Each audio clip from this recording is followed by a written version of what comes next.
मैं 5 साल के बाद घर जा रहा हूँ, क्या छुट्टी का पैसा। हेलो दोस्तों, welcome back to my channel. तो कैसे हैं आप? उम्मीद करता हूँ सब खैरियत से होंगे। अगर आप मेरे चैनल पर नए हैं तो चैनल को सब्सक्राइब कर लेना, साथ में बेल आइकन भी प्रेस कर देना।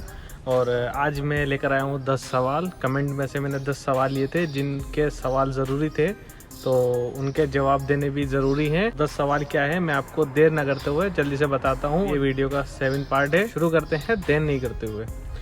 पहला सवाल, अस्सलाम वालेकुम भाईजान, मैं सऊदी आऊँगा, पासपोर्ट बनवा रहा हूँ मैं। मुझे ये बताओ भाई, नए ड्राइवर रास्ता रोड कैसे पता करते हैं? अगला सवाल, भाई टाइल्स मैसून का सैलरी कितना है? अगला सवाल, भाई क्या सऊदी के होटल में बेड रख सकते हैं? भाई बर्गर किंग की सैलरी कितनी मिलती है? भाई सऊदी अरब में रेस्टोरेंट जॉब में जॉब करना सेफ है? पासपोर्ट तो नहीं रखते हैं, ऐसे रहते हैं वहाँ पे? Please reply.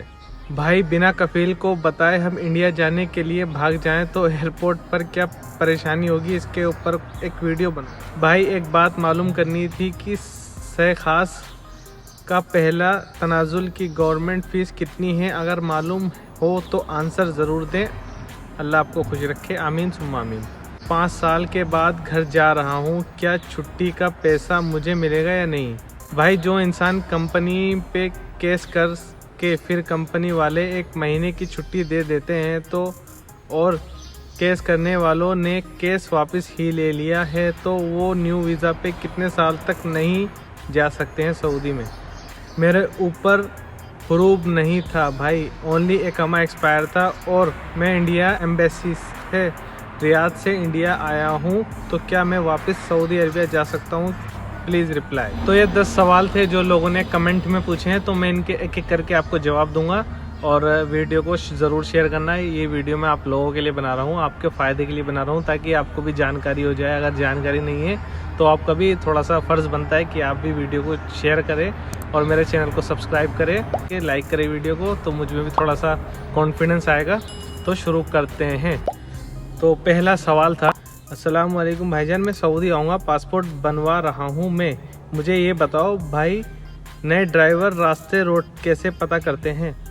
बहुत आसान है। जब आप यहाँ पे आ जाएंगे, आपको या तो आप जीपीएस से पता कर सकते हैं, आपको मोबाइल में आपके जीपीएस होगा, या जब आप नए नए आते हैं तो शुरू में नहीं भेजेंगे, 2-3 महीने आपको आपके साथ बंदा रहेगा, और फिर आप जब सीख जाएंगे उसके बाद आपको सब पता चल जाएगा रास्तों का। तो कोई दिक्कत वाली बात नहीं है, आराम से आओ।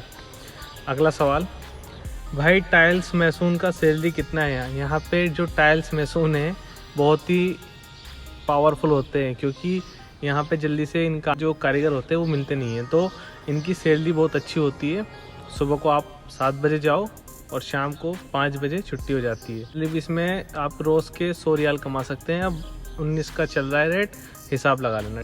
तो अच्छा काम है, पैसे बहुत अच्छे बना सकते हैं। कम से कम 100 रियाल तो मिलते हैं एक दिन के, बाकी डिपेंड करता है कि आपकी मर्ज़ी है, आप काम के हिसाब। अगला सवाल, भाई क्या सऊदी के होटल्स में बेड रख सकते हैं? इन भाई का सवाल है कि सऊदी के जो होटल होते हैं वहाँ पे दाढ़ी रख सकते हैं। हाँ, यहाँ पे रख सकते हैं आप दाढ़ी, लेकिन जैसे फूड का, जहाँ पे फूड का सेक्शन होता है वहाँ पे नहीं रख सकते हैं, क्योंकि वहाँ पे अगर आप रखते हैं तो आपके बाल वगैरह चले गए खाने में तो प्रॉब्लम हो जाएगी। बाकी जैसे दूसरे डिपार्टमेंट होते हैं, हाउसकीपिंग का हो गया आपका, जिनमें खाने का हिसाब किताब नहीं होता, उसमें आप रख सकते हैं डिपार्टमेंट में। बाकी खाने का जो होता है उसमें आपको क्लीन रखना पड़ेगा। अगला सवाल, भाई बर्गर किंग की सैलरी कितनी मिलती है? बर्गर किंग की सैलरी किस डिपार्टमेंट में आ रहा है, यानी आप जैसे टीम मेंबर में आ रहा है या मैनेजर में आ रहा है, तो सैलरी अलग अलग होती है। जो टीम मेंबर की सैलरी होती है वो बताऊंगा, बाकी दूसरी नहीं बताऊंगा।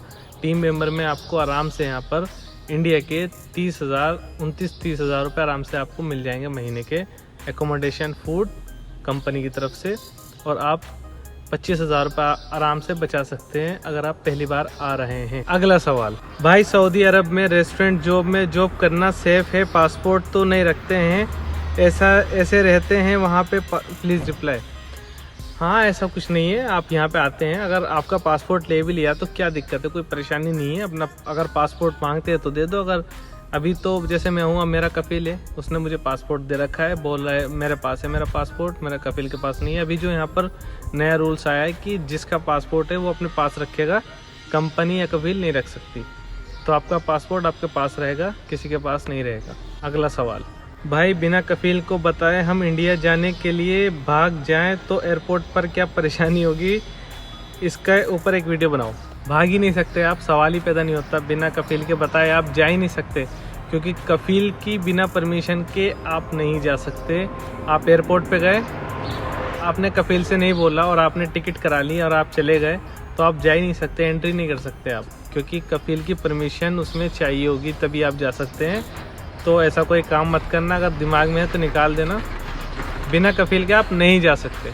अगला सवाल, भाई एक बात मालूम करनी थी कि सवा खास का पहला तनाजुल की गवर्नमेंट फीस कितनी है? अगर मालूम हो तो आंसर ज़रूर दे, अल्लाह आपको खुश रखे, आमीन।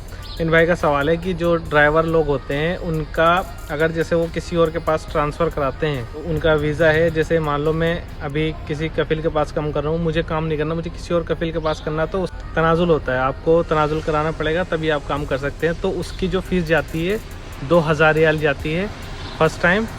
दूसरी बार अगर आप कराते हैं तो उसमें 4000 रियाल लगते हैं। ठीक है, अब आप इसको करेंसी में कन्वर्ट कर सकते हैं, पता चल जाएगा कितने पैसे लगते हैं। अगला सवाल, मैं 5 साल के बाद घर जा रहा हूँ, क्या छुट्टी का पैसा मुझे मिलेगा या नहीं? 5 साल के बाद आप जा रहे हैं ना, कि छुट्टी का पैसा मिलेगा नहीं मिलेगा? आप कंपनी में काम कर रहे हैं तो कंपनी दे देती है, जितने महीने की आप छुट्टी जा रहे हैं। अगर लंबे टाइम के बाद जा रहे हैं तो कंपनी अच्छा खासा पैसा दे देती है और टिकट विकेट भी दे देती है। और आप कफिल के पास हैं तो कफिल कुछ दे देते हैं, कुछ नहीं भी दे पाते, बस टिकट का दे देते हैं। लेकिन कंपनी आपको छुट्टी का भी देगी और टिकट का भी देगी, दोनों देती है। तो अभी आप पता करना जिसके पास काम कर रहे हैं वो देगा या नहीं देगा। अगला सवाल, भाई जो इंसान कंपनी पे केस करके फिर कंपनी वाले के 1 महीने की छुट्टी दे देता है, तो और केस करने वालों ने केस वापस ही ले लिया है, तो वो न्यू वीज़ा पे कितने साल तक नहीं जा सकता है? इन भाई का सवाल है कि मान लो इस भाई ने कंपनी पे केस कर दिया कि मुझे जाना है इंडिया, लेकिन कंपनी नहीं भेज रही थी। फिर जो एम्बेसी है, जो इंडिया की एम्बेसी है, उसने इस बंदे को भेजा इंडिया। अगर आपने केस वापस ले लिया है, आप इंडिया आ चुके हैं, और अगर आपको वापस सऊदी जाना है तो 3 साल वेट करना पड़ेगा। 3 साल वेट करोगे, उसके बाद तुम सऊदी जॉब करने जाओ। अगला सवाल, मेरे ऊपर हुरूब नहीं था भाई, ओनली इकामा एक्सपायर था और मैं इंडिया एम्बेसी रियाद से इंडिया आया हूँ, तो क्या मैं वापस सऊदी अरबिया जा सकता हूँ? इन भाई का सवाल है कि मेरे ऊपर हुरूब आया है, जो इकामा आईडी होती है वो उसकी वैलिडिटी ख़त्म हो गई थी। उसके बाद ये एम्बेसी के पास गया, रियाद में जो एम्बेसी है, रियाद एम्बेसी ने इसको इंडिया भेजा। उसके बाद इसको अब आना है, दोबारा आना है सऊदी अरब काम करने के लिए। ये गया था पुलिस के थ्रू, तो अब ये जब आएगा तो तुम्हें आने के लिए 3 साल इंतज़ार करना होगा। 3 साल के बाद ही तुम सऊदी अरब में आ सकते हो जॉब करने, क्योंकि तुम इलीगल तरीके से अपने घर गए थे और वापस आओगे तो 3 साल तक बैन होता है। 3 साल के बाद ही तुम यहाँ पर आओगे काम करने। सो दैट्स अबाउट इट, आज के लिए इतना ही। अगर आपको वीडियो अच्छी लगी हो, वीडियो में कुछ भी सीखने को मिला हो, तो वीडियो को लाइक करना, वीडियो को अपने दोस्तों में शेयर करना, चैनल को सब्सक्राइब करना, और अगर आपको कुछ पूछना है तो कमेंट में मुझसे पूछ सकते हैं, या ये मेरा इंस्टाग्राम है, आप मुझे इंस्टाग्राम पर मैसेज कर सकते हैं। सो वीडियो को रखते हैं इतना, मिलते हैं नेक्स्ट वीडियो में। अपना ध्यान रखें, टेक केयर, बाय बाय। और अगर आपने 6 पार्ट नहीं देखे तो आप 6 पार्ट जाके आई बटन पर देख सकते हैं, और कुछ पूछना हो तो कमेंट कर सकते हैं।